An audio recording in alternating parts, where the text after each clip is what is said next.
बिस्मिल्लाहिर्रहमानिर्रहीम, अस्सलामुअलैकुम and a very good morning. और साथ साथ आप सबको जुम्मा मुबारक कहेंगे एक्सप्रेसो के एक नए एपिसोड के साथ। मैं हूँ अरमला हसन और मैं हूँ इमरान हसन। और साथ साथ गुज़िश्ता ईद मुबारक भी कहेंगे, क्योंकि अब वैसे तो हम 3 दिन आपके साथ रहे ही, लेकिन आई होप कि आपकी ईद बड़ी अच्छी गुजरी है। बहुत सारे लोग तो आज भी आई थिंक काम पे वापस नहीं आए, सरकारी छुट्टियां हाँ मेरे ख्याल से, और ऑब्वियसली लॉन्ग वीकेंड है तो सैटरडेज की छुट्टी वैसे बंद है। लॉन्गेस्ट वीकेंड था वैसे, बहुत से सैटरडे की छुट्टी बंद है। सैटरडे की मैंने सुना तो दोबारा खुल गई है। हाँ चले, लेकिन अगर नहीं भी है तो लोग मिला लेंगे साथ, आई नो, क्योंकि बहुत सारे लोगों ने छुट्टियां प्लान ही ऐसे की हैं कि 6 दिन हमने छुट्टी करनी है।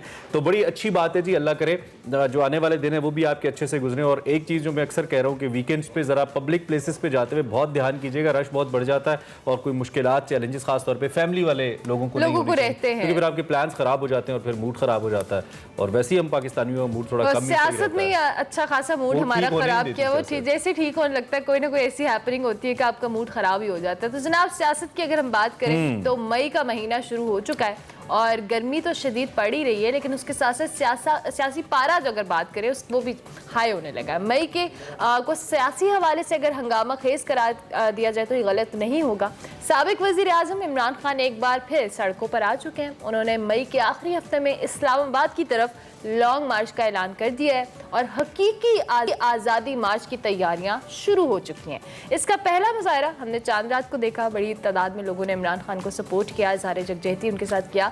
और साबिक वज़ीर आज़म का दावा है कि जी 20 से 30 लाख अफराद को इस्लामाबाद में इकट्ठा किया जाएगा। इतने लोग आएंगे कहाँ, छोटा सा तो इस्लामाबाद है, इतने 20 लाख का बनी गाला की तरफ भी निकल जाए तब भी नहीं आएंगे, मतलब बहुत ज्यादा है। खैर उनका इल्जाम है, इमरान खान का हमें मालूम है, बैरूनी साजिश के हवाले से जी करप्ट तरीन लोगों को हम पर मुसल्लत कर दिया गया है। ये इम्पोर्टेड हुकूमत है, पाकिस्तान का सबसे बड़ा समंदर अवाम का, उसको हम इस्लामाबाद लेकर आएंगे और इस करप्ट टोले को जब तक उठाएंगे नहीं, अच्छा ये भी उन्होंने बताया कि जब तक उठाएंगे नहीं हम इस्लामाबाद में बैठेंगे, वो लोगों को ये भी कह चुके हैं। तो कप्तान ने जी मुख्तलिफ शहरों में बड़े जलसों का भी ऐलान किया हुआ है। मियाँ वाली जो उनका होम ग्राउंड है, मुल्तान जो कि शाह महमूद कुरैशी साहब का होम ग्राउंड है, इसमें हमने देखा है, इससे पहले भी गए हैं वो, और वर्कर्स कन्वेंशन के ऊपर लफ्जी गोलाबारी भी जारी है। दूसरी जानिब इस वक्त कुछ पकड़ धकड़ गिरफ्तारियों का सिलसिला भी आपको मालूम है कि वो हुआ है। और मरियम औरंगजेब तो कहती हैं कि मई के आखिरी हफ्ते में इमरान खान ने अपनी सियासी मौत का ऐलान किया है, ये कोई एहतजाज नहीं है। इसी सारी सूरत हाल पर हमने बात करनी है। हमारे पास सीनियर तज्जियाकार एंकर आदिल शाहजेब हमें ज्वाइन कर रहे हैं। बहुत शुक्रिया आदिल,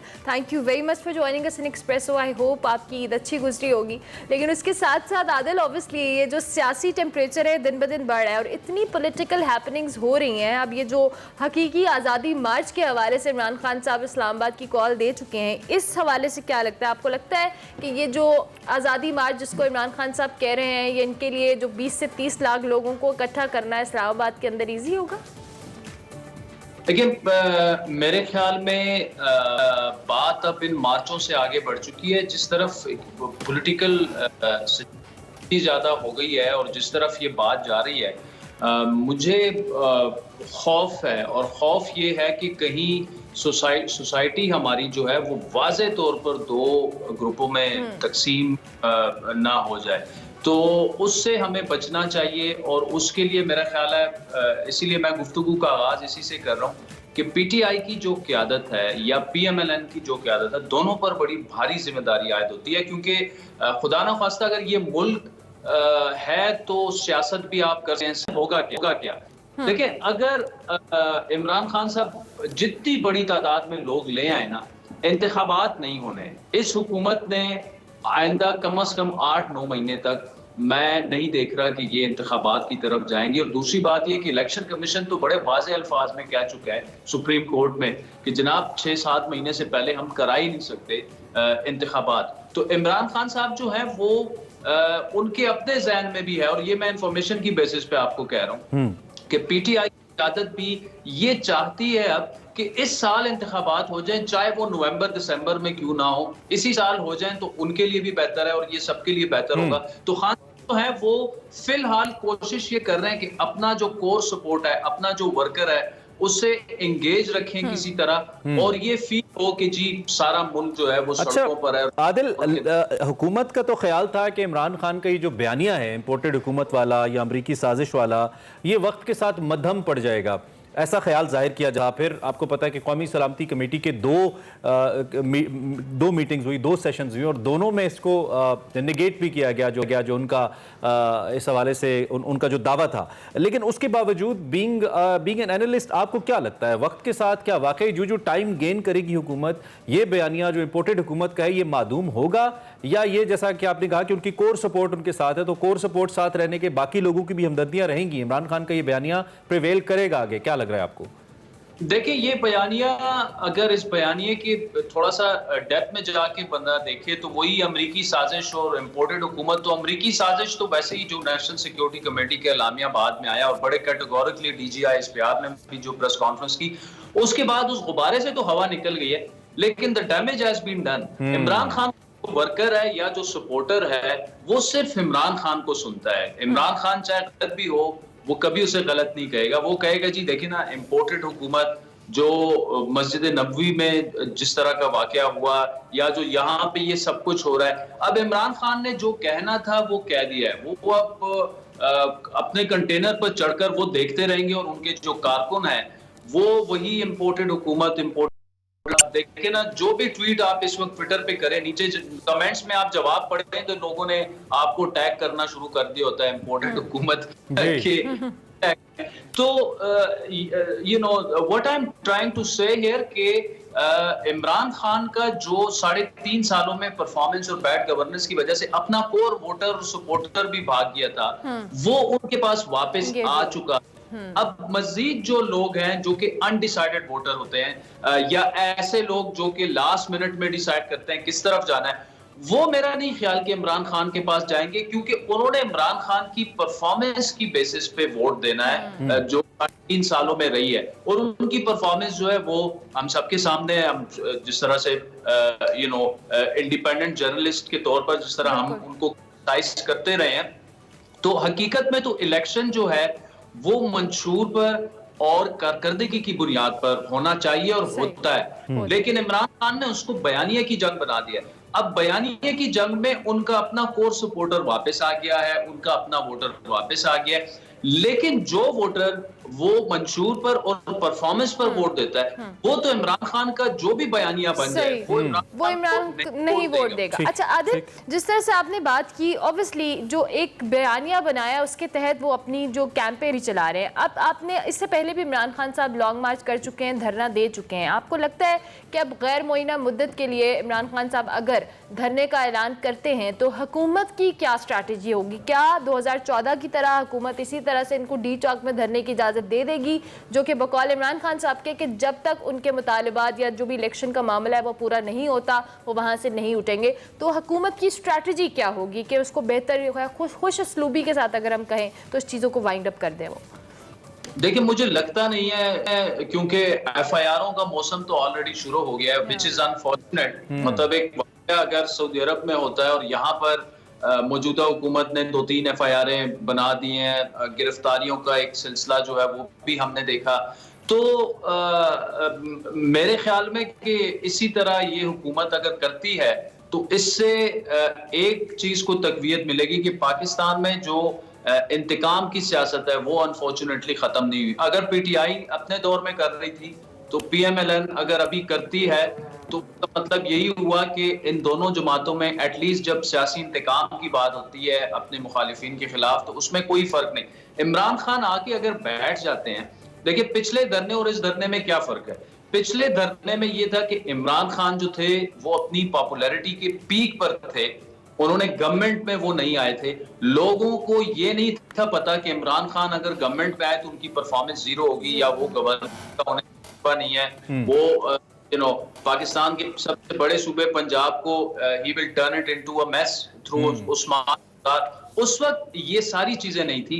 अब फर्क ये है कि लोगों ने इमरान खान के इक्तिदार को भी देख लिया है, उनकी परफॉर्मेंस देख लिया है, और उस वक्त की एस्टेब्लिशमेंट जो थी वो जिस तरह में बाद में पता चला कि धरनों की सपोर्ट में थी, इस वक्त तो जो एस्टेब्लिशमेंट है वो बड़ी खुल के हुकूमत के साथ खड़ी है। और जिस तरह DGI SPR बार बार कह रहे हैं कि हम आइन के तहत जो भी जिसकी भी हुकूमत होगी हम उसे तो इमरान खान का धरना उतना इम्पैक्ट नहीं क्रिएट कर पाएगा मेरे ख्याल में। अच्छा आदिल, आपने अभी अपने पहले जवाब में भी जब आपने शुरू की थी बात, तो आपने एक सोसाइटी में तकसीम के हवाले से बात की, और ये जो हेटेड स्पीच है वो ऑब्वियसली सोशल मीडिया हम सब यूज़ करते हैं, और अब मेरे ख्याल से ज़्यादा लोगों की एक्सेस भी है सोशल मीडिया पर, और जहाँ पर भी हम देखते हैं पॉलिटिकल पार्टीज़ के जो फॉलोअर्स हैं इनके अंदर एक जो हमें जो एक बहुत जज्बातीपन नज़र आता है, एक बहुत रफ लैंग्वेज का इस्तेमाल, पर्सनल अटैक्स करना, ये सारी चीज़ें बहुत कॉमन और बहुत नॉर्मल हो रही हैं, और ये नॉर्मलाइज होना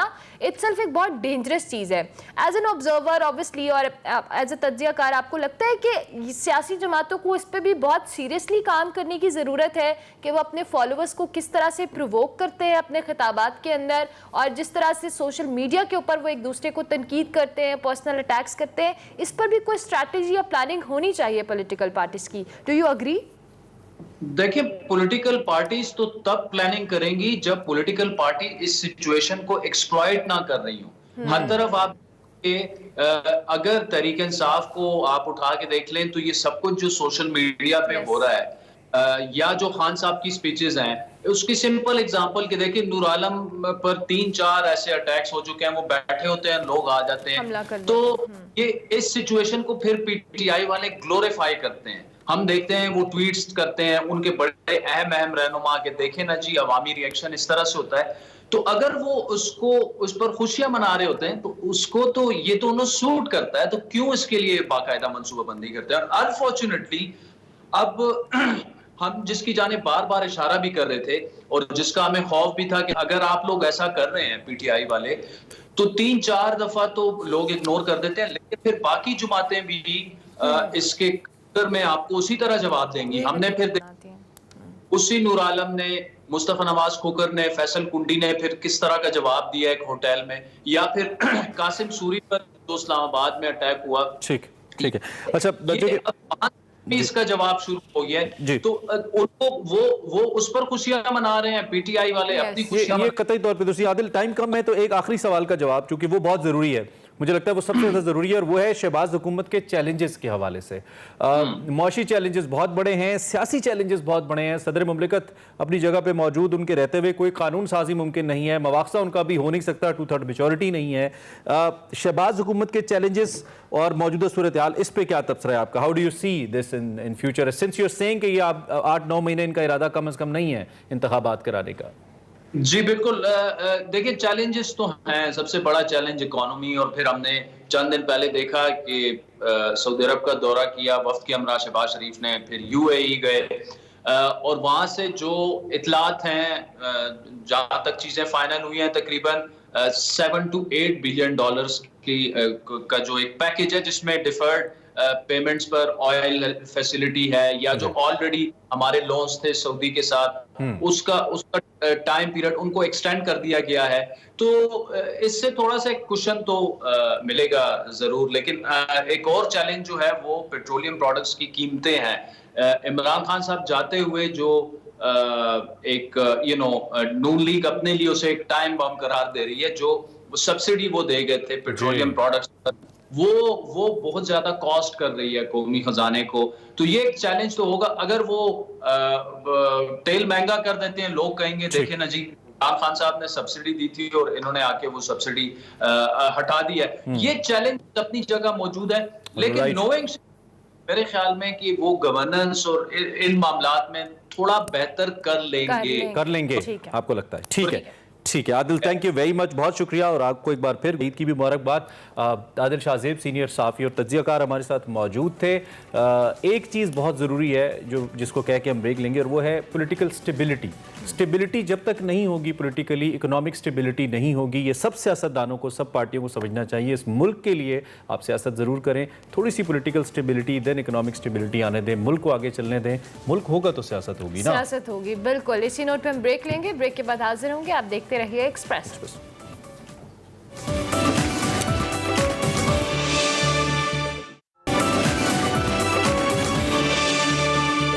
वेलकम बैक टू एक्सप्रेसो। अब बारी है हमारे सेगमेंट मेरा घर की, जिसमें सारा बलोच आज हमारी मुलाकात एक बहुत ही टैलेंटेड आर्टिस्ट से करवाने वाली हैं, जिनका घर देखने से ताल्लुक़ रखता है, क्योंकि उस घर में हर चीज़ उन्होंने खुद बनाई है। बहुत ज़बरदस्त आर्टिस्ट है। सहर नून से मुलाकात करवा रही है मेरा घर में। देखते हैं आज का मेरा घर।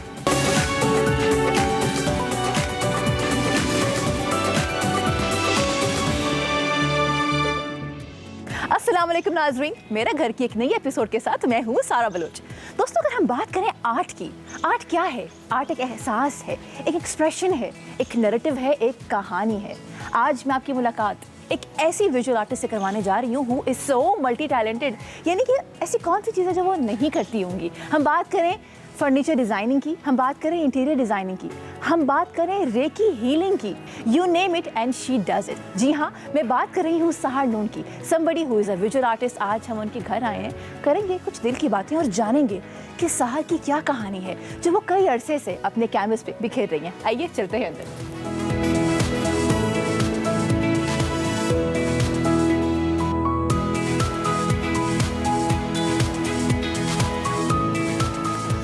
हाय सारा। अस्सलाम वालेकुम। Good to see you. Good morning, how are you doing? Good, thank you. हम कोई आज 14, 15 या शायद 20 साल के बाद मिल रहे हैं। सहर को मैं जानती हूँ NCA के टाइम से। I haven't been to her house. आज इस घर का जो है ना टूर आपके साथ मैं करने वाली हूँ और आई एम सुपर एक्साइटेड। सहर, मैंने इतना DIY प्रोजेक्ट्स देखे हैं आपके, इतनी मिनिएचर पेंटिंग्स देखी हैं, तो आज हम ये सब देखने वाले हैं। एब्सोल्युटली। चलते हैं अंदर। Oh my God, Noon starting में ही घर की एंट्रेंस पे ही इतनी ग्रैंड पेंटिंग है। आई थिंक इट्स ऑप्टिकल इल्यूजन और ये ऑयल पेंट है जो कि अब आप इतना नहीं करते। ये कब पेंट किया? बिल्कुल। सो ये मेरा सबसे पहला सरियल काम था। That's why it's one of my favourite works. तो जब मेरी एग्जीबिशन हुई थी, बाकी सारी painting sold out and this a lot of people wanted, लेकिन ये क्योंकि मेरा इस पे दिल आया हुआ था, I didn't want to sell it, तो I kept it for myself. और कितने साल हो गए? कब की थी ये? 12-13 साल हो गए अब तो। ओह माय गॉड, ये थीसिस तो नहीं है? नहीं, थीसिस करनी है। लेकिन ये कितना खूबसूरत काम है। Thank you. बहुत सारे लोग हैं जो शायद नहीं जानते होंगे, वो ये कि सहर ने अपने थीसिस में उस जमाने में ऑप्टिकल इल्यूजन को एक्सपीरियंस किया था जब लोगों को अवेयरनेस नहीं थी, और अब इतना आम हो गया है। सहर, कैसा लगता है कि एकदम सब चीज़ बड़ी ट्रेंडिंग में आ गई है? अब और भी ज़्यादा मज़ा आता है, बिकॉज एक चीज़ है जिसको अवेयरनेस ज़्यादा मिल रही है, ज़्यादा एक प्लेटफॉर्म मिल रहा है, तो और भी मज़ा आता है। बिकॉज लोग आपसे इंस्पायर होकर भी और करते हैं। मुझे इंस्टाग्राम पे बहुत से लोग टैग करते हैं कि आपने ये बनाया था, हम भी कोशिश कर रहे हैं ये बनाने की। तो तमाम औरतें जो घर पे बैठी हुई हैं, हाउस वाइफ्स, आप बहुत कुछ कर सकते हैं। सहर के इंस्टाग्राम पे जाइए, इतने सारे डू इट योरसेल्फ प्रोजेक्ट्स हैं। यू कैन आस्क हर कि कोई पुराना फर्नीचर है अगर, उसे नया कैसे कर सकते हैं। Okay, do we have anything like that in your house जो हम दोस्तों को दिखा सकें? Of course. आइए। वाओ, दूर से ऐसे लग रहा है, ऐसे वाओ, ये होता है ना optical illusion. So what was the concept, और ये ही अलमारी क्यों आपने? तो जब लॉकडाउन था ना, बिल्कुल in the middle of Covid, तो बच्चों और मैंने अपने आप को थोड़ा क्रिएटिव साइड पे कुछ करना था कि हम करें, कोई अपना टाइम कोई करें, यू नो, इतने लंबा लॉकडाउन था। तो we started doing these DIY projects, do it yourself projects होते हैं कि घर में जो भी चीज़ हो उसको अपडेट करो, उसको रिसाइकिल करो, रिन्यू करो, ताकि टाइम भी अच्छा गुजरे। एंड यू नो, बच्चे भी इतनी चीज़ें सीखते हैं। और एक चीज़ मुझे और नज़र आ रही है जो कि असेंबल की गई है डिफरेंट चीज़ों को मिला के। ये परात, ये परात है। ये आप लोग देख सकते हैं जनाब, ये परात है। हाय हाय हाय, अक्सर घरों में आटा भी गूंदा जाता है इसके अंदर। ठीक है, काफ़ी ज़्यादा एलिमेंट्स आपको नजर आएंगे जो मेरे गाँव के हैं, फ्रॉम सरगोदा। कमाल बात है। हम बहुत सारी बातें करेंगे आज इनके गांव के हवाले से भी, और वो चीज़ नज़र आ रही है। आपने क्या कहते हैं, लेगेसी को कंटिन्यू करते हैं ना। काफ़ी विंटेज चीज़ें हैं, दादी जीज की, नाना जीज, दादी जी। तो ये किसका आइडिया था? वाज इट योर आइडिया और यासिर का आइडिया? यासिर इनके हस्बैंड जी। बेसिकली इंटीरियर्स और वो जो आर्ट साइड है वो मैं ही संभालती हूँ। और यासिर जो है इज अ शेफ, तो वो अपना रेस्टोरेंट देखते हैं। अच्छा, अब एक वॉल है जो मुझे नजर आ रही है और उसमें बहुत सारी तस्वीरें हैं। आई थिंक या तो वो अम्मा अब्बा की हैं या वो यासिर के ग्रैंडफादर्स की हैं, हमारी पुरानी। जरा वो भी दिखाते हैं। लोग तो अपनी पुरानी एंसेस्ट्रल तस्वीरें स्क्रैप बुक्स में डाल के रख देते हैं ना स्टोर में। मुझे अच्छा लगता है कि मैं रोज़ देखूं मेरे दादाजी, परदादा, सबकी तस्वीरें। नहीं, ये किसने पेंट की है? This is my mother in law's painting. उन्होंने मुझे सबसे पहले उनका जो मिनिएचर ख़त्म हुआ था, she gave it to me as a present, क्योंकि हम जब गाँव जाते थे ना तो हम इकट्ठे पेंट करते थे वहाँ जाके। तो this is one of early works and she did a series of birds जो उन्होंने सबको फिर बाद में एक एक करके प्रेजेंट किया। This was my first. तो क्या वो भी आर्टिस्ट है? वो भी आर्टिस्ट है। कब से ये जो आर्ट वाला एलिमेंट है, क्या ये बचपन से था? भी जितना मुझे पता है सहर के बारे में वो ये है कि इन्होंने कलम को बाद में हाथ लगाया था, पहले पेंट करना शुरू किया था। तो क्या ये सच है? तो अंदर जाते हैं, आपको दिखाते भी जाएंगे, लेकिन इसके ऊपर बात करना बड़ा लाजिम है कि ये स्टार्ट कैसे हुआ था। और ये भी देख लेते हैं, ये तो ढेर सारे फ्रेम्स हैं वो जो हम इस्तेमाल नहीं करते एम्ब्रॉयडरी के लिए। हाँ बिल्कुल। सो आपने उनको गैदर किया? ये भी हमारा कोविड वाला टाइम था जब बच्चे और मैं इकट्ठे मिलके हमने डू इट योरसेल्फ चीज़ें की, बल्ब लगाए, खुद ही हमने वायरिंग की, खुद ही हमने मज़े के शैंडलियर्स बनाए, और इन दी एंड वो इतना अच्छा लगता है सेटअप। तो बच्चों को भी कंस्ट्रक्टिव फील होता है कि उन्होंने कुछ किया है, घर में लगी हुई उनकी चीज़। काम को जब एंजॉय करते हैं तो वो काम नहीं, वो शौक लगता है। हम आपको मजीद घर का टूर करवाते हैं, ढेर सारे कुछ हार्ट टू हार्ट सेशन है, वो भी करना है। आइए।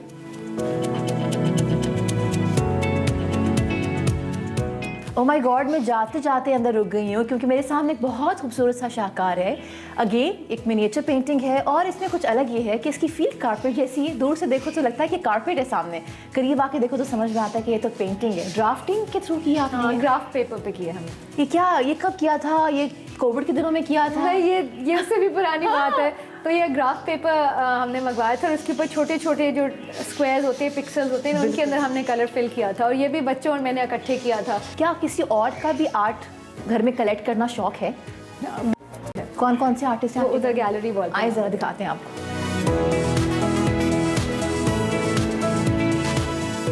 This is a beautiful space. ये आपका डाइनिंग टेबल रूम भी है, डाइनिंग रूम एज वेल। बिल्कुल।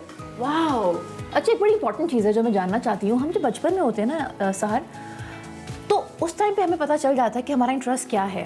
और जैसे कि आपने बताया बहुत सारे इंटरव्यूज़ में कि आपने लिखना बाद में शुरू किया था, पेंट पहले शुरू किया था। तो ये कैसे था? क्या घर में कोई फनकार था? अम्मी को हमेशा से शौक था पेंटिंग का। अम्मी बहुत क्रिएटिव हैं, उनको कभी उस तरह आउटलेट नहीं मिला अपना काम दिखाने का, लेकिन बचपन से क्योंकि उनको इतना शौक था तो हमारे में वो इंस्टिल हुआ कि हम भी इस तरह करें। सब करते हैं फैमिली में, एवरीवन पेंट्स। तो ये कब एहसास हुआ? जब मैं NCA गई ना, तो तब इतना एक नया एक्सपीरियंस था क्योंकि प्रॉपर्ली ऑफिशियली कुछ सीखने को मिला और इतनी टेक्निक्स थी, इतनी चीज़ें हमने सीखी। मैंने कहा कि मैंने इसी को परस्यू करना है और इसी में ही कोई मैं कुछ ढूंढूंगी to do something as a profession. अच्छा, अपने अलावा किसी और आर्टिस्ट का काम पसंद है? बहुत से आर्टिस्ट हैं, like Imran Qureshi. Wow. And then internationally I love Salvador Dali. हम सब की बहुत सारी बातें करेंगे। इस वक्त मुझे देखना है इनका रेस्टोरेंट, बहुत भूख लग रही है। सहर क्या है खाने में? अब चलते हैं, आपको लेके दिखाते हैं क्योंकि वहाँ पे इन्होंने प्रॉपर्ली इंटीरियर किया है। What she does. चलते हैं, चले। शदीद मुझे भूख लगी हुई थी और मेरे सामने अमेजिंग फूड है। मतलब कि इतना माउथ वाटरिंग है, इतना टेम्पटिंग है कि दिल चाह रहा है कि बस बात नहीं छोड़ें, आराम से हम खाएं। But I have to tell you, इस वक्त हम सहर रूम्स के रेस्टोरेंट में मौजूद हैं। Way here for the breakfast. सहर ने बहुत सारे कॉर्पोरेट प्रोजेक्ट्स किए हैं, उसमें से एक उनका अपना खुद का प्रोजेक्ट है जिसका interior designing is just so good. ऐसे लग रहा है जैसे शायद घर का ही कोई हिस्सा है ये। Sahar, I really want to ask you कि ये इतनी रिजेम्बलेंस कैसे है आपके रेस्टोरेंट में भी, आपके घर में भी, और एक सिग्नेचर स्टाइल है आपका। What is that particular style? जिस तरह आपने मुझे कहा है ना आपका सिग्नेचर स्टाइल है, उसी तरह I have come to realize कि है मेरा एक सिग्नेचर स्टाइल।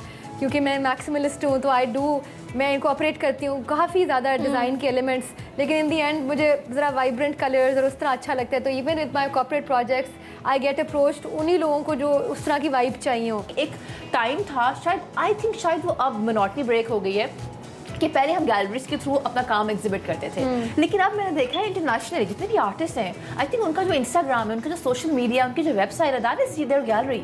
क्या ये बात सही है या अभी भी पाकिस्तान में ऐसा नहीं हो रहा? What do you think? बिल्कुल सही बात है। जब हम ग्रेजुएट किए थे NCA तब हमें गैलरीज अप्रोच करती थी, बट वो पाकिस्तान में आर्टिस्ट थोड़ा सा अंडररेटेड है क्योंकि 40% तो कमीशन गैलरी ले जाती है। So I think now it's a good thing कि सबको अपना प्लेटफॉर्म मिला है to showcase their own work the way they wanted to be showcased. Which one is more close to your heart? DIY projects या miniature paintings, या आप recce भी कर रही होती हैं, रेकी हीलिंग भी कर रही होती हैं? Which one is close to your heart? Miniature, I think painting would be my favorite mode of work. हम सबका कोई ना कोई ड्रीम होता है। आपका क्या ड्रीम है कि इतने सारे प्रोजेक्ट्स किए हैं, वो कौन सी ऐसी शख्सियत है कि जिसके घर का इंटीरियर करने का इश्तियाक हो कि हाय कब करूँगी? आई थिंक अगर लाहौर में कोई रेस्टोरेशन प्रोजेक्ट्स हो, हिस्टोरिकल प्रोजेक्ट्स इस तरह के हों, कि हिस्टोरिकल साइट के प्रोजेक्ट्स हों, like even something like the governor house, you know, that could have that vibe, because आजकल मैंने काफ़ी काम देखा है लेकिन वो बहुत ज़्यादा gold and gilded and shiny और वो कर देती हैं, बट कैरेक्टर बहुत कम होता है. सो आई थिंक स्पेसेस जो जिनको मैं कैरेक्टर दे सकूँ ना, दैट इज़ माई एम. नून की ज़िंदगी में यासिर कैसे आए? हम मिले थे, मेरी 4th ईयर NCA में एग्जीबिशन थी लम्स पे, तो वहाँ पे हम मिले थे पहली दफ़ा. I think he got my number from mutual friends.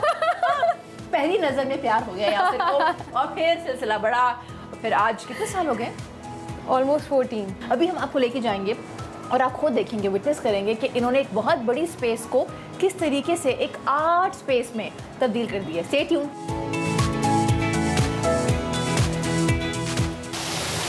Okay, तो वाओ, इट्स सो ह्यूज.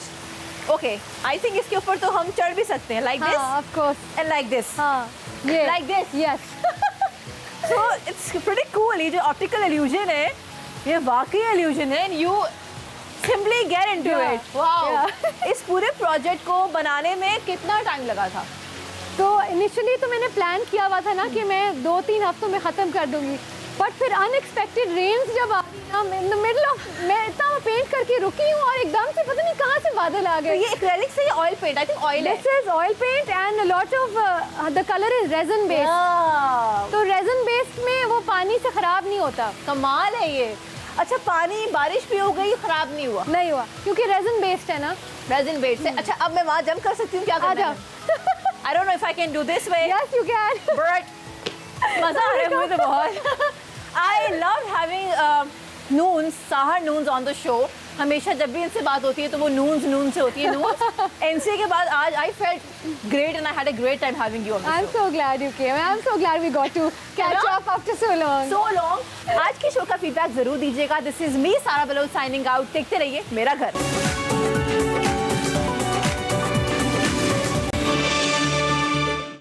जैसा कि हम हमेशा कहते हैं कि ईद है, गुजरी है, फिर वीकेंड भी है, खाने की बात ना हो ये हो नहीं सकता. और एक्सप्रेसो तो खाना फ्लैगशिप शो है, हम खाना आपको खिलाते रहते हैं. आज हम आपको खिलाते हैं ज़रा मटन चने, और देसी फूड हमारा सेगमेंट है. फरियाल राना खिला रही हैं, तो देखते हैं मटन चने के साथ आज का देसी फूड.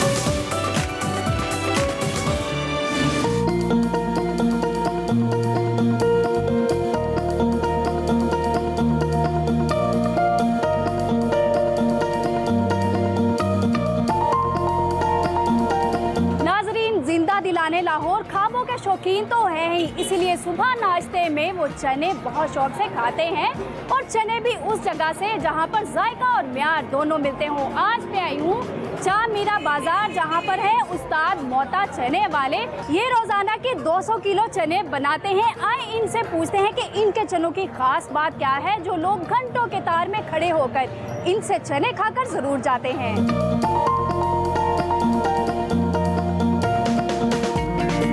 आपको टेस्ट कैसा लगता है यहाँ का? बहुत अच्छा लगता है. ये 25 साल से खा रहे हैं, इनका म्यार बहुत अच्छा है. इतना अरसा हो गया आपको यहाँ से चने खाते हुए? बिल्कुल. तो टेस्ट का कोई फर्क आया? टेस्ट का कभी फर्क नहीं आया.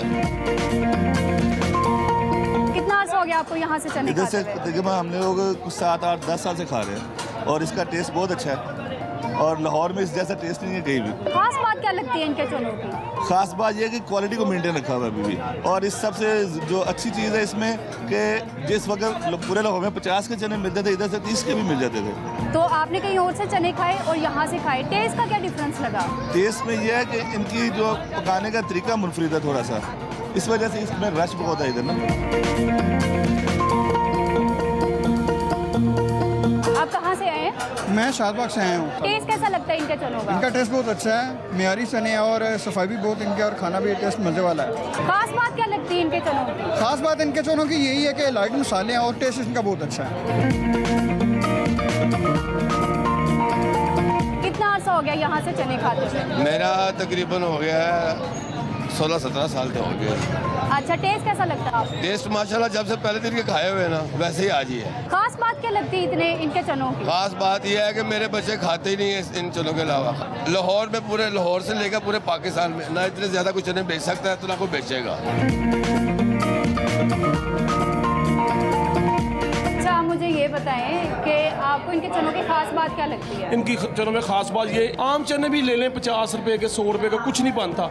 इनके हाथ में एक खास शौकत गरीबों के लिए है, वो उसकी वजह से टेस्ट भी है और मसाले भी असल है।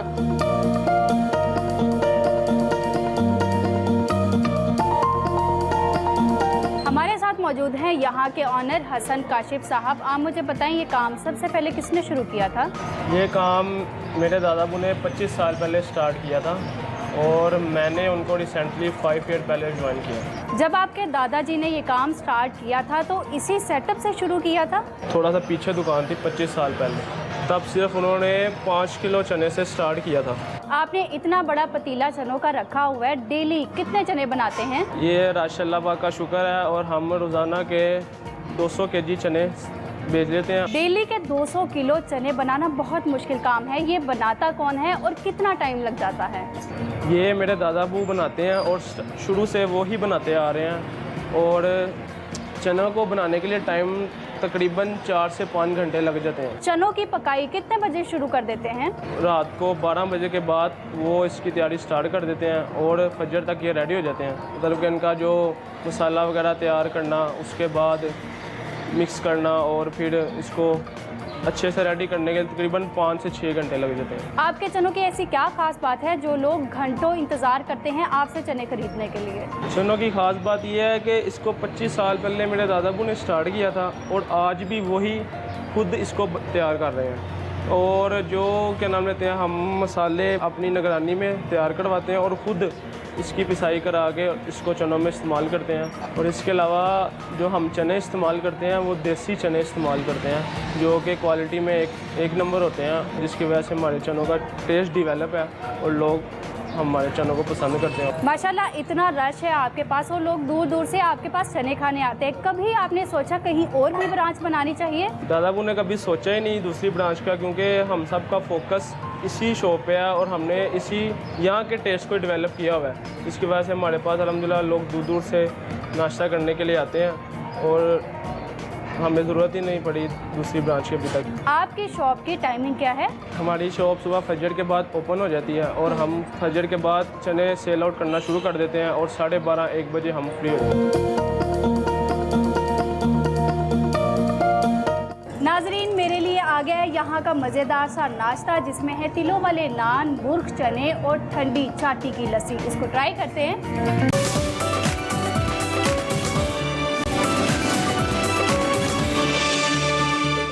Welcome back to Expresso. अब बारी है हमारे सेगमेंट मेरा पाकिस्तान की, जिसमें ओफेरा फैर आज हमें नेशनल म्यूज़िक एकेडमी लेके जा रही हैं, जहाँ पे इंटरनेशनल लेवल पर म्यूज़िक को सिखाया जाता है। बच्चे किस तरह से म्यूज़िक सीखते हैं, देखते हैं आज का मेरा पाकिस्तान।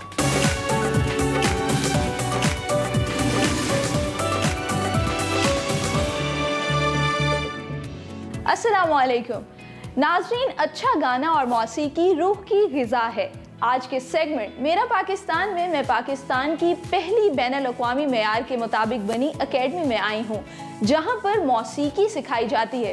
तो आइए इस एकेडमी का विज़िट करते हैं और देखते हैं कि यहाँ पर मौसीकी की क्लासेस किस तरह से दी जाती हैं।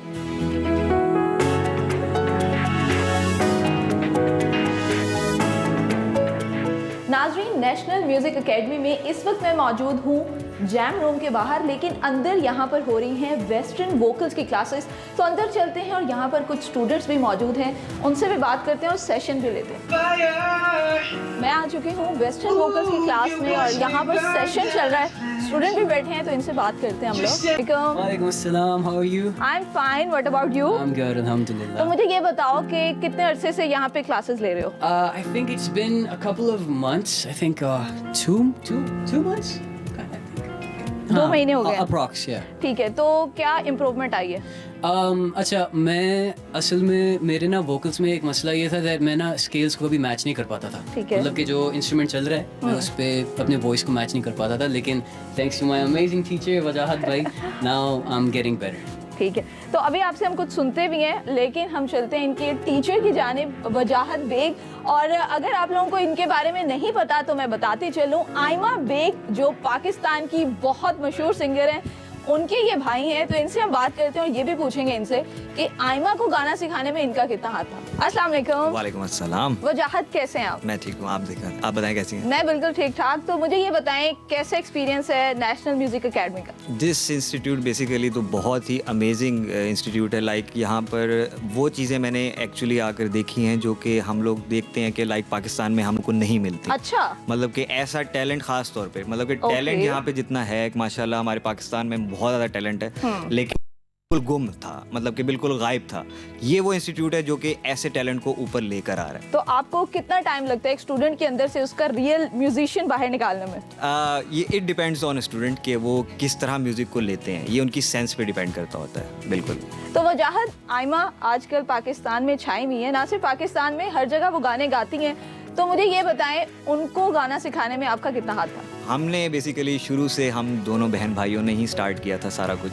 मेरा एक्चुअली आयमा को सेंस देना लाइक म्यूज़िक की, वो माशाल्लाह ख़ुद भी बहुत ज़्यादा इंटेलिजेंट है इस चीज़ में, लेकिन एक इंस्ट्रूमेंट के साथ गाना वो चीज़ मैंने ही सिखाई है उनको। अच्छा, ठीक है। तो आज राज पता चल गया लोगों को कि आयमा बेग के पीछे है वजाहत। लोगों को ऑलरेडी पता है इस चीज़ का, लेकिन आपके थ्रू भी पता लग जाएगा। Thank you so much. ठीक है। अच्छा वजाहत, मुझे ये बताएं कि यहाँ पर सेशन में एक बच्चा होता है या एक से ज़्यादा नहीं होते, इसकी कोई खास वजह क्या है? क्योंकि देखिए ये म्यूज़िक है, इस म्यूज़िक में आपको अगर एट ए टाइम एक बंदे के ऊपर हम ध्यान देंगे तो तभी हम लोग प्रॉपरली उसको कुछ ना कुछ सिखा सकते हैं। हाँ ठीक है। तो वजाहत, अभी आप लोगों का सेशन बड़ा ज़बरदस्त चल रहा था, तो छोटा सा एक क्लिप मुझे भी सुनाने में माने अम्मा खान, ये है गाने में पहली नजर में कैसा जादू कर किया, तो ये बजा के दिखाओगे हमें? यस। चलो स्टार्ट करो।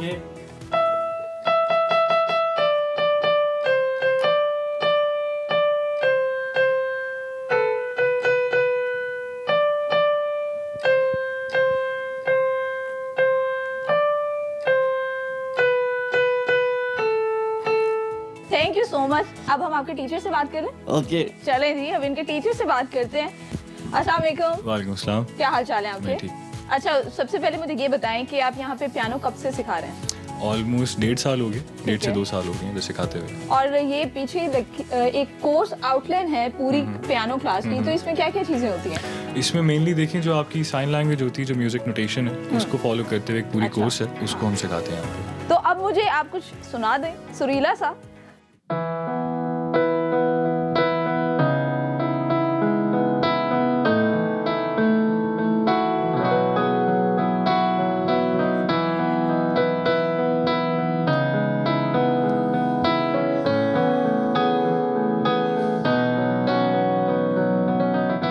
Thank you so much. और टाइटैनिक का ये सॉन्ग था, if I am not wrong, ऐसे ही था। चलें जी, तो यहाँ पर तो हमारा पियानो सेशन जो है वो हो चुका है। अब हम चलते हैं किसी नए कमरे में और कुछ नई चीज़ें एक्सप्लोर करते हैं।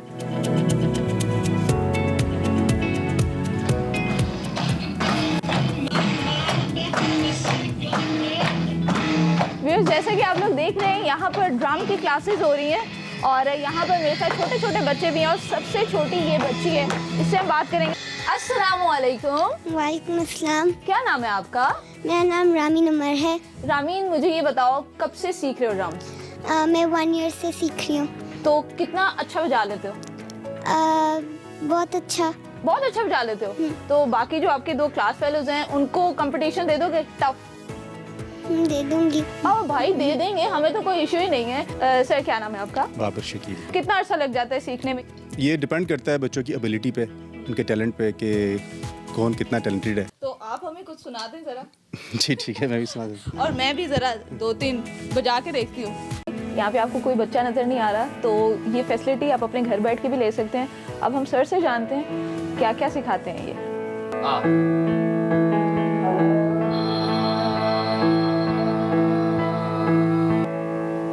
अस्सलाम वालेकुम सर। जी वालेकुम अस्सलाम। कैसे हैं आप? अल्हम्दुलिल्लाह मैं ठीक ठाक।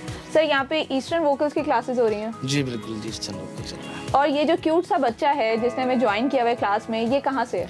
ये इनका नाम ईशान है और ये is from California. Oh nice. Ishaan कितने अरसे से सीख रहे हैं आपसे? ईशान को मेरे पास 3 मंथ तकरीबन 3 महीने हो चुके हैं मेरे पास। जो भी इंस्ट्रूमेंट सिखाते हैं एक म्यूजिक प्रॉपर म्यूजिक लैंग्वेज के थ्रू सिखाते हैं। अच्छा, प्रॉपर लैंग्वेज होती जी। है जो आप सिखाते हैं? जी बिल्कुल, उसमें है। म्यूजिक लैंग्वेज आती है जो कि इंटरनेशनल लैंग्वेज है, हर मुल्क में वो लैंग्वेज राइज है। ठीक है। और उसके अलावा कुछ स्टूडेंट्स हैं जो हम म्यूजिक लैंग्वेज से हट के भी सिखाया जाता है। ठीक है, तो ईशान क्या हाल है आपका? मैं ठीक हूँ, आप कैसे हो? मैं बिल्कुल ठीक ठाक। तो मुझे ये बताओ, जब आप ऑनलाइन क्लास लेते हो तो कोई इशू तो नहीं आता? नहीं, बहुत अच्छा है। कुछ गुनगुना के तो सुनाओ, मैंने सुना है बड़ा अच्छा गाते हो। थैंक यू सो मच जी, बड़ा अच्छा लगा आप लोगों से मिलके। तो व्यूअर्स, ये थी गिटार सेशन की क्लास और अब हम चलते हैं और नेशनल म्यूजिक एकेडमी के डायरेक्टर से मुलाकात करते हैं। आइए जी। तो नाजरीन, इस वक्त मेरे साथ मौजूद हैं नेशनल म्यूजिक एकेडमी पाकिस्तान के डायरेक्टर हसन सरफराज साहब। अस्सलाम वालेकुम सर, कैसे हैं आप? वालेकुम अस्सलाम, अल्हम्दुलिल्लाह ठीक। अच्छा सर, मुझे ये बताएं कि ये जो नेशनल म्यूजिक एकेडमी है ये बनी कब थी और इसके फाउंडर कौन थे? ये कोई आज से कोई 5-6 साल पहले ये स्टार्ट की हमने। अच्छा। और फाउंडर जो हैं इसके हमारे दोस्त थे दुबई में, ऑस्ट्रेलियन नेशनल थे वो, जेनी मैकलेनी। अच्छा। तो वो ही इसके फाउंडर बने हैं यहाँ पाकिस्तान आके। अच्छा, तो यानी उन्होंने आके यहाँ पे ये एकेडमी स्टार्ट की? बड़ी मुश्किल से उन्हें कन्विंस करके हम यहाँ लाए थे। सही। उनकी इनफैक्ट ऑस्ट्रेलिया में नेशनल म्यूजिक एकेडमी यूनिवर्सिटी है जो पूरी दुनिया में मशहूर है। यहाँ पे जो टीचर पाकिस्तान के हैं, हमारे पास ऑलमोस्ट सारे गोल्ड मेडलिस्ट हैं, पढ़े लिखे हैं, गवर्नमेंट कॉलेज, पंजाब यूनिवर्सिटी और NCA से पढ़े हुए हैं सारे ही। तो टीचर्स को हायर करने का कोई स्पेसिफिक क्राइटेरिया है आप लोगों का? पढ़ा लिखा हो, इंग्लिश उसको फ्रीक्वेंटली आती हो, क्योंकि उसको बाज़ दफ़ा ऑनलाइन होना पड़ता है हमारे ऑस्ट्रेलिया के कैंपस के साथ। अच्छा, तो यानी पाकिस्तान से बाहर भी क्लासेस हैं? हाँ जी, अमेरिका से, दुबई से, UK से बच्चे ऑनलाइन क्लासेस यहाँ लेते हैं, हमारे पास पूरी दुनिया से लेते हैं। नेशनल म्यूजिक एकेडमी के जो बच्चे हैं वो किस लेवल तक परफॉर्म कर चुके हैं? ऑल पाकिस्तान म्यूजिक कॉन्फ्रेंस होती है यहाँ पे। 3 साल हो गए हमें वहाँ पे पार्टिसिपेट करते हुए और हर दफ़ा हमने वहाँ से गोल्ड मेडल लिया है। तो NMA जो है वो कोई अपने इवेंट्स भी करवाता है? एवरी मंथ इंस्ट्रूमेंट का अलग होता है। अच्छा। ईस्टर्न का अलग, वेस्टर्न का अलग। अगर कोई अप्लाई करना चाहता है यहाँ पे तो कोई एज रिस्ट्रिक्शन है? एडमिशन के लिए यहाँ से 3-4 साल से शुरू होती है एज बच्चे की। अच्छा। और 70 ईयर तक यहाँ पे जो हमारे पास लोग आते हैं, स्पेशल चाइल्ड्स भी आपको नजर आए होंगे। उन बच्चों ने असल में हमें अप्रिशिएट किया है। बिल्कुल। अगर उन बच्चों ने हमें अप्रिशिएट ना किया होता तो आज हमने ये एकेडमी बंद कर दी होती। म्यूजिक इंजीनियरिंग जो है वो भी यहाँ पे हम सिखाते हैं। अच्छा, डिग्री करा रहे हैं? डिग्री करा रहे हैं। कितने साल की डिग्री होती है? कोई ये 3 साल की है। Thank you so much sir, बड़ा अच्छा लगा आपसे मिलकर। तो व्यूअर्स, ये था आज का मेरा पाकिस्तान। उम्मीद करती हूँ आप लोगों को पसंद आया होगा। मुझे दीजिए इजाजत और देखते रहिए एक्सप्रेसो।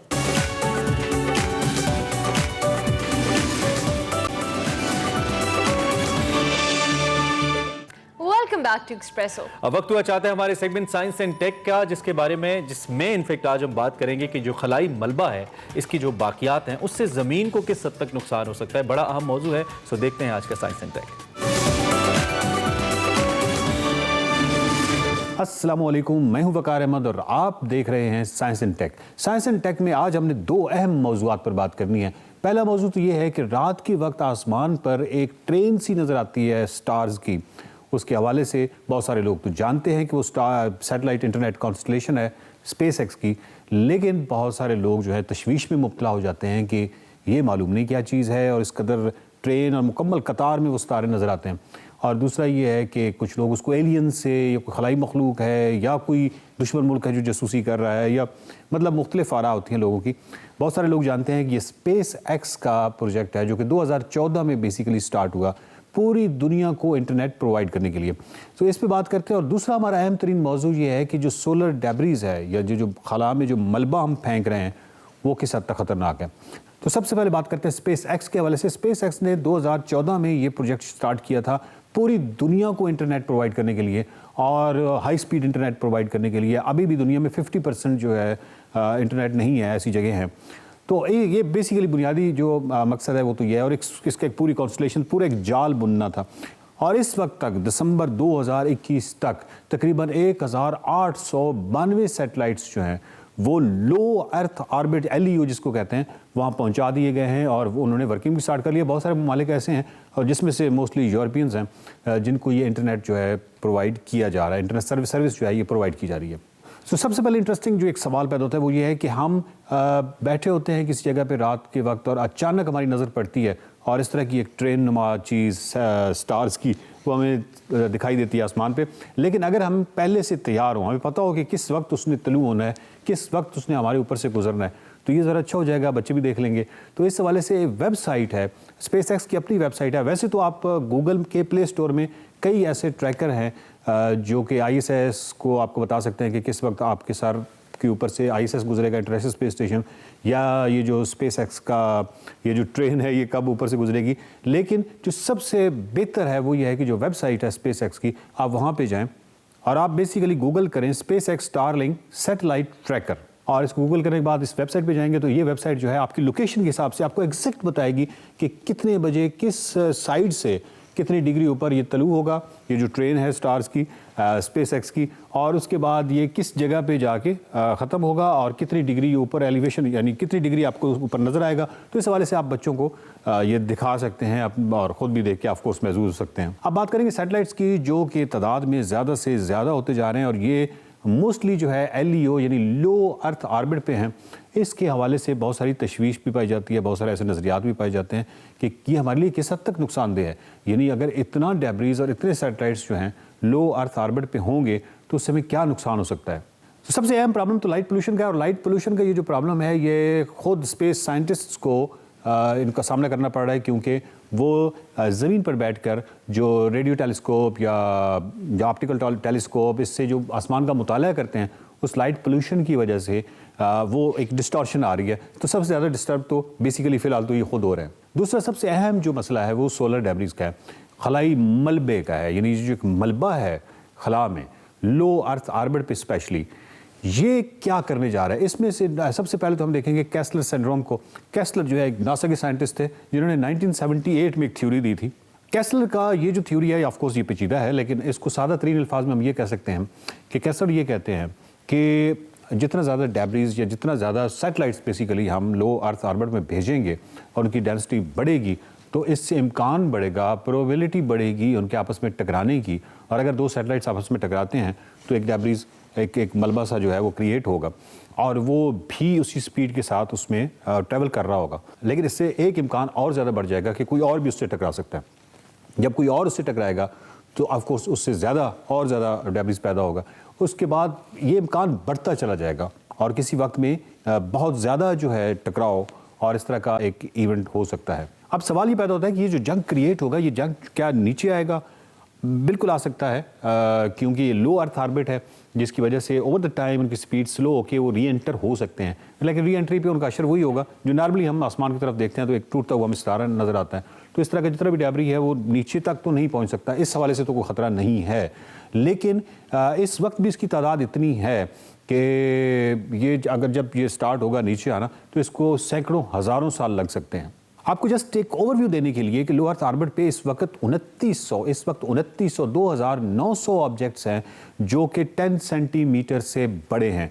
उसके अलावा 1900 ऑब्जेक्ट यानी 1900 ऑब्जेक्ट्स वो हैं जो कि जिनको हम कह सकते हैं कि एक्टिव सैटेलाइट्स हैं, जबकि 7 लाख ऑब्जेक्ट्स ऐसे हैं जिन जो 1 सेंटीमीटर से बड़े हैं। जबकि इसी ऑर्बिट में 2 करोड़ ऐसे ऑब्जेक्ट पाए जाते हैं जो कि 1 मिलीमीटर से ऊपर हैं। अब ये 1 मिलीमीटर या 1 सेंटीमीटर या 10 सेंटीमीटर क्यों अहम हो जाता है? क्योंकि आप ये जहन में रखिएगा कि ये 2 करोड़ से ज़्यादा ये जो छोटे छोटे ऑब्जेक्ट्स हैं और जिससे छोटे भी हैं और इसमें बड़े भी हैं, ये 28,000 किलोमीटर पर आवर की स्पीड से सफ़र कर रहे हैं। तो इनका टकराव की जो नौइयत है वो बहुत ही खौफनाक होती है। यानी इसका मतलब ये है कि जिसको हम रिपल इफेक्ट कहते हैं, या आप ये कह सकते हैं कि किसी टाइम पे एक तबाही जो स्टार्ट होती है उसके बाद उसको एक मल्टीप्लायर लग जाता है, जिसको एक जुज़्वी ज़रबी लग जाता है और वो हमारे बहुत सारे जो बाकी सैटेलाइट्स हैं जो कि वर्किंग हैं उनके लिए ख़तरनाक साबित हो सकते हैं। इन तमाम बातों में बहुत सारी मुबाहिस जो हैं वो जन्म लेते हैं। मसलन एक बहस तो ये है कि SpaceX का जो प्रोग्राम है ये यहाँ तक महदूद नहीं है, बल्कि थाउजेंड्स ऑफ सैटेलाइट्स हैं जो उन्होंने 3 से 4 सालों में अगले 3 से 4 सालों में ऊपर पहुंचाने हैं और एक पूरा नेटवर्क, एक पूरा जाल जो है वो बुनना है। तो क्या ये सिर्फ SpaceX है?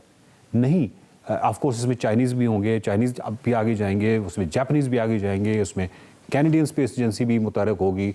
तो जस्ट इमेजिन कि हम जब सिर्फ स्पेस एक्स की बात कर रहे हैं और सिर्फ स्पेस एक्स अगर थाउजेंड्स ऑफ सैटेलाइट्स ऊपर छोड़ के एक नेटवर्क बनाती है और एक इंटरनेट प्रोवाइड करती है, तो जो बाकी दुनिया की जो स्पेस एजेंसीज़ हैं वो भी यही करेंगे। तो इसका मतलब उस डेब्रिस का आप अंदाज़ा लगा सकते हैं, उस मलबे का आप अंदाज़ा लगा सकते हैं। और इसमें एक बहस ये भी जन्म लेती है कि क्या जो कंपनी ऊपर सैटेलाइट भेज रही है, ऑब्जेक्ट्स भेज रही है, वो ऑब्जेक्ट अगर तबाह होता है या उसका फंक्शन ख़त्म हो जाता है, तो क्या ये उसकी एक अखलाकी ज़िम्मेदारी नहीं है माहौलियात के हवाले से? इसको आप खलाई माहौल कह लें, माहौलियात के हवाले से क्या ये उसकी अखलाकी ज़िम्मेदारी नहीं है कि उस ऑब्जेक्ट को किसी भी तरीके से वापस लाया जाए या ख़त्म किया जाए?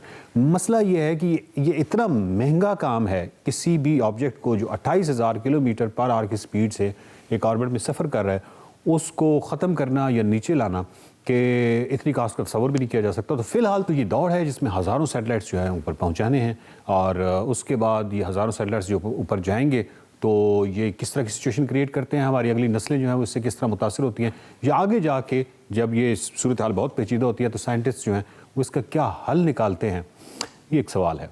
देखते रहिए साइंस।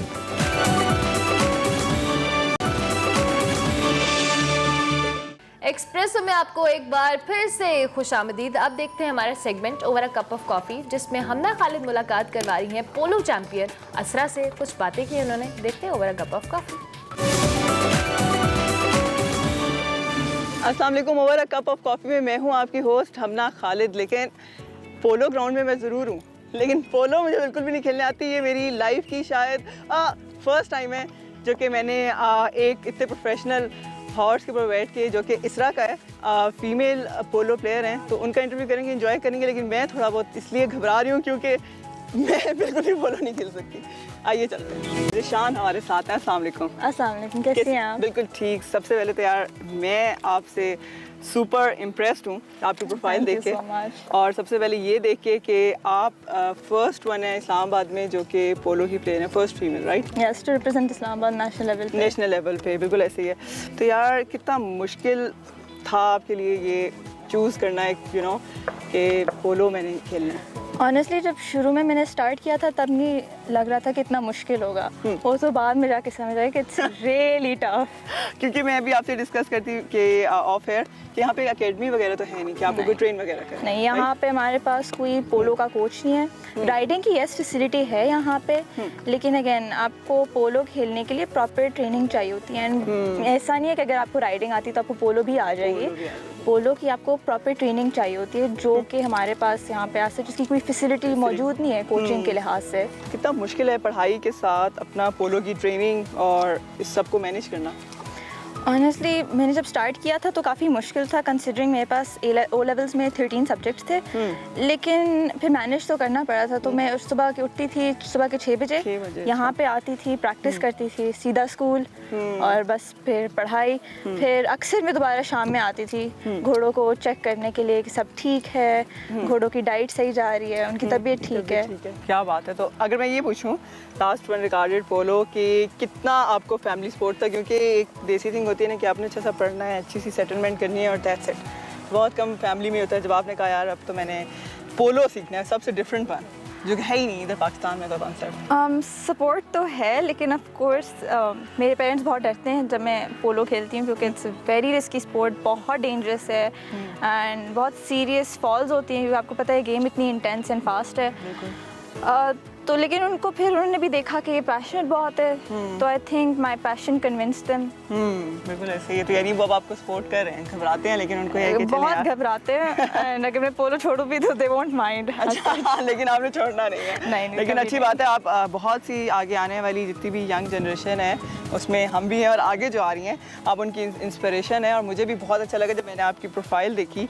अच्छा इसलिए अगर मैं आपसे ये पूछूं कि शौक़ आपका पोलो का किस तरह से आपको लगा कि यार ये मैं चूज़ करूँगी, बाकी बैडमिंटन ये वो सब खेलते हैं, तो ये किस तरह से आपको शौक़ हुआ? ऑनेस्टली 3 साल पहले तक तो मुझे घोड़ों से बहुत डर लगता था, लेकिन फिर एक दिन मेरे बाबा आ रहे थे यहाँ पे मेरे भाई को लेके, उन्होंने कहा था कि आप मैं तुम्हें राइडिंग सिखाता हूँ। अब मेरे डैड खुद तो नहीं करते, लेकिन यहाँ पे मेरे डैड के दोस्त थे जो कि राइडिंग करते थे, तो लेकिन जब मैंने देखा कि उन्होंने मेरे और फिर सिर्फ मेरे भाई को की, मैंने कहा ये कैसे हो सकता है, अब तो मैंने भी करना है। तो खैर इस जोश में मैं भी आ गई। काफ़ी डर लग रहा था जब पहली दफ़ा घोड़े पे बैठ रही थी, लेकिन एक दफ़ा जब बैठ गई थी तो मुझे बहुत अच्छा लगा क्योंकि I was facing my fear. फिर शौक पोलो का तब चढ़ा जब मैंने अपना यहाँ पहला पोलो मैच देखा और ये देखे कि गेम कितनी इंटेंस, फास्ट और थ्रिलिंग है, तो मुझे तो एकदम से गूज बम्स फील हुए and I was like this is really good and I want to do it. और भी आपके जितने भी हिडन टैलेंट्स हैं, मैं कह रही हूँ कि ऐसी जगह पे बैठते हैं और उसको एक्सप्लोर करते हैं, उसके बारे में पूछते हैं।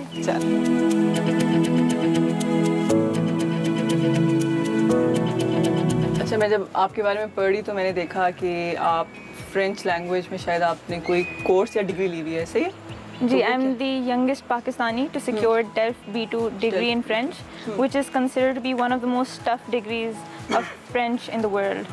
तो फ्रेंच आपने सीखी लैंग्वेज मतलब बाहर ही जाके, फ्रांस जाके, या यहाँ पे आपने कोई टीचर हायर किया, यहाँ पे कोई इंस्टीट्यूट था? नहीं, यहाँ पे मैंने प्राइवेटली एक टीचर हायर की जो कि बहुत अच्छी थी। I think she is one of the finest teachers and उनकी वजह से ही मैंने अपनी ये डिग्री सिक्योर की, क्योंकि अगर उनकी गाइडेंस नहीं होती तो ऑब्वियसली मैं कभी इस लेवल पे पहुंच नहीं सकती फ्रेंच में। सही है।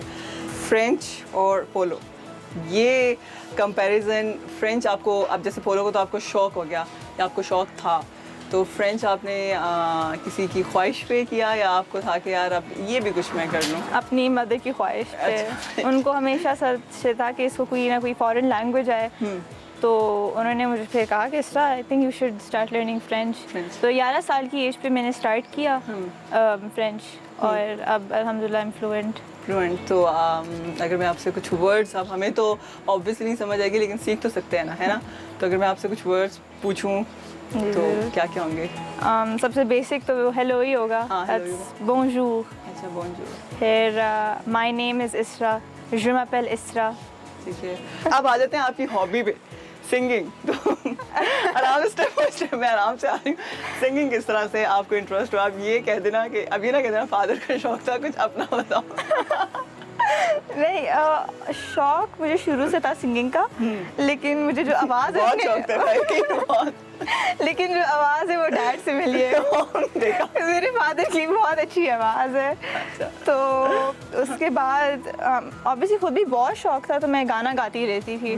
तो मामा ने भी देखा कि उसको इतना शौक है, तो उसी के साथ साथ स्कूल में भी फिर मेरे टैलेंट को उन्हें रिकग्नाइज़ किया और उसके साथ साथ I started attending singing competitions यहाँ पे इलामा इकबाल यूनिवर्सिटी और नमल यूनिवर्सिटी, एंड वहाँ पे फिर मैं जब फर्स्ट प्राइज़ जब जीतती थी तो फिर बहुत अच्छा लगता था। थैंक यू सो मच इसरा, बहुत अच्छा लगा आपके साथ इंटरव्यू करके और wish you all the very best. Thank you so much आपकी सारी फील्ड्स को मेंटेन करने में। Thank you. और ये था आज का over a cup of coffee. Next time फिर मिलेंगे, तब तक के लिए अल्लाह हाफिज़।